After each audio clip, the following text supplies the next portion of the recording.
عاملين ايه؟ يا رب تكونوا بألف خير. النهارده هنعمل مع بعض القرنبيط. كل سنة وانتم طيبين. بقى كتير في السوق واسعاره برضو مش غالية قوي برضو زي ما كانت في الاول اما كان نازل. تعالوا نشوف مع بعض. هنا معايا حبة من القرنبيط. هنا معايا مية مغلية الاول. هنا معايا اول حاجة مية مغلية فيها ملح وفيها كمون مطحون علشان يضيع الريحة بتاعة القرنبيط، وكمان لازم عشان بيبقى فيه غازات كتيرة فلازم نحط فيه شوية كمون حلوين كده. تعالى هننزل بعد ما المية غلت، هننزل بكل كمية القرنبيط اللي معاكي على قد ما يشيل. هنا هطلعهم لما ما تكونش مستوية، يعني يعتبر 80% المستوية، يعني مش كلها تبقى مهرية، فخليها يعني تكون متماسكة حسب ما انتي عايزة القرنبيط بتاعك مستوي ازاي. ما تخليهاش بس تكون مهرية علشان انتي لسه هتحطيها في زيت فهتاخد وقت، فلازم تخليها ان هي ما تبقاش مهرية. وهنا خلاص حبة القرنبيط هتعرفيها ازاي ان هي استوت. ما تدوريش على العرق، لو انت مش حابة العرق ده شيليه، بس بيدي طعم حلو قوي. هنا ازاي تعرفيه؟ تمسكيها كده تلاقيها يعني خلاص اتهرت معاكي كده، مش اتهرت يعني متماسكة بس استوت، فكده تطلعيها كده حلوة قوي. هنعمل مع بعض الخلطة الجبارة بتاعة القرنبيط بتاعنا الحلو ده. اول حاجة هنا معايا معلقة من التوم. هنا توم وفي كمان فلفل اخضر لو عندك سبايسي هيبقى طعمها حلو. وهنا معايا كوباية من الدقيق مع نص نشا. نص كوباية من النشا، كوباية من الدقيق. ملح، كمون، فلفل اسمر لو انتي حابة تحط فلفل اسمر، حبة بسيطة رشة كده خفيفة، وكزبرة. ورشة من البيكنج باودر علشان تدينا هشاشة من جوه ما تبقاش مكتومة. وكمان هنا عشان يطلع معاكي القرنبيط بتاعك مقرمش وحلو، كل ما بتلاقي الحبة الصغيرة بتقطعيها كده صغيرة هتبقى افضل بكتير من انت تخليها كمية قطعة كبيرة. يعني كل ما بتصغريها منا ما تاخدش معاكي زيت كتير، ومنا كمان بتاخد يعني بتتقلي في كل ناحية. لكن لما بتبقى كبيرة انت بتضطر ان انت تقلبيها فبتاخد يعني، فبتلاقيها لسه مش قوي.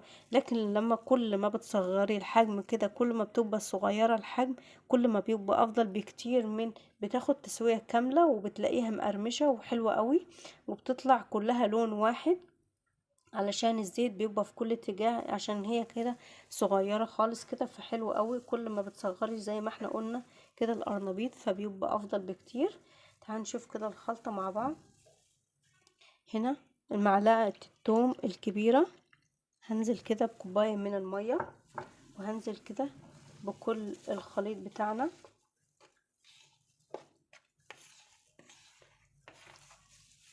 وهقلب.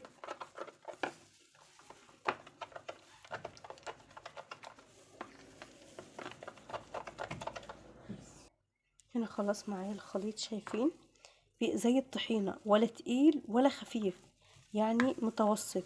انا مش عايزاه تقيل ولا خفيف. تقيل هتلاقيه معجن من جوه، وخفيف مش هتلاقي ماسك الكفر بتاعك. وهنا هحط رشة من الكركم، معلقة صغيرة كده من الكركم علشان يدينا لون كده اصفر حلو، صغيرة مش كبيرة.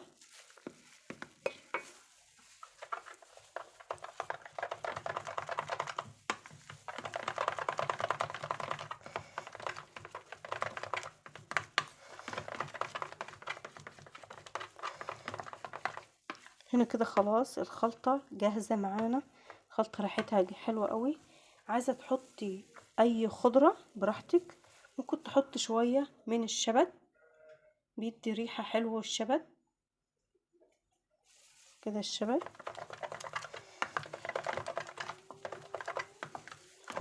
اي نوع خضرة عندك، بس الشبت بيديها ريحة حلوة، طعمه حلو. بيبقى الشبت يعني لايق قوي على القرنبيط بتاعنا. كده خلاص الخلطة معانا كده جاهزة. كده يلا كده هنبدأ مع بعض في الزيت مع بعض ونشوف. شايفين الكفر بتاعنا هيبقى عامل ازاي؟ شايفين؟ لازم كده تغطيها في كل اتجاه، تاخد كل، شايفين كده؟ غطسيها كلها كده، نفضيها كده من كل الزيادات ونزليها. شايفين الكفر واخده كده؟ الكفر حلو قوي، ولا تقيل ولا خفيف معانا. تعالى كده نقلي مع بعض ونشوف عامل ازاي. وهنا تعالي نقلي كده القرنبيط الحلو بتاعنا ونشوف هيطلع معانا بالشكل الحلو بتاعنا. هنا الزيت غلى معايا، نزلت بالقرنبيط. هنا لازم يكون الزيت غزير.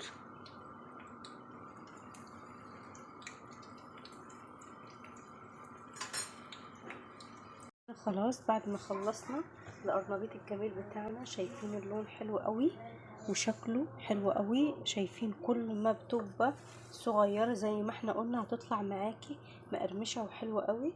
عايزه اوريكي القرمشه بتاعت، تعالي نشوف كده قرمشه القرنبيط بتاعنا الحلو ده.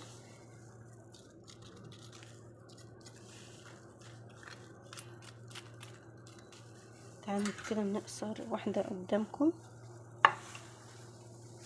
سامعين الصوت؟ ادي معايا واحده، سامعين؟ قرمشت، شايفين من جوه مستويه وحلوه قوي. فلازم تمشي زي ما احنا تعندوق كده.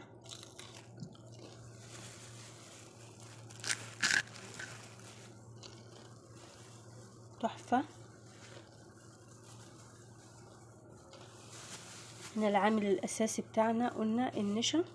النشا هو اللي هيخليلك القرنبيط بتاعك مقرمش وحلو وعمره ما هينشف معاكي. شايفين؟ عايزه اقربها لك كده، بجد تحفه جدا. سامعين الصوت؟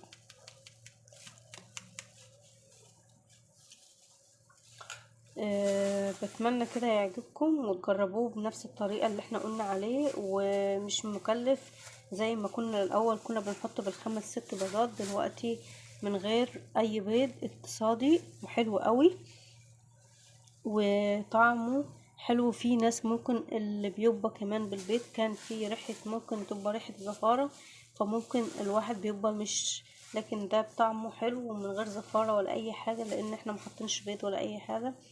وطعمه حلو قوي ومش باين عليه البيض، يعني مش مؤثر فيه البيض. طعمه جميل جدا. وبتمنى كده يعجبكم، وبتمنى تشتركوا في القناة. اللي لسه ما اشتركش يشترك في القناة وفعلوا زر الجرس عشان يوصلكم كل جديد. ومستنية تعليقاتكم ولايكاتكم الجميلة اللي بتسعدني وبتخليني اكمل في القناة. شكرا لكم.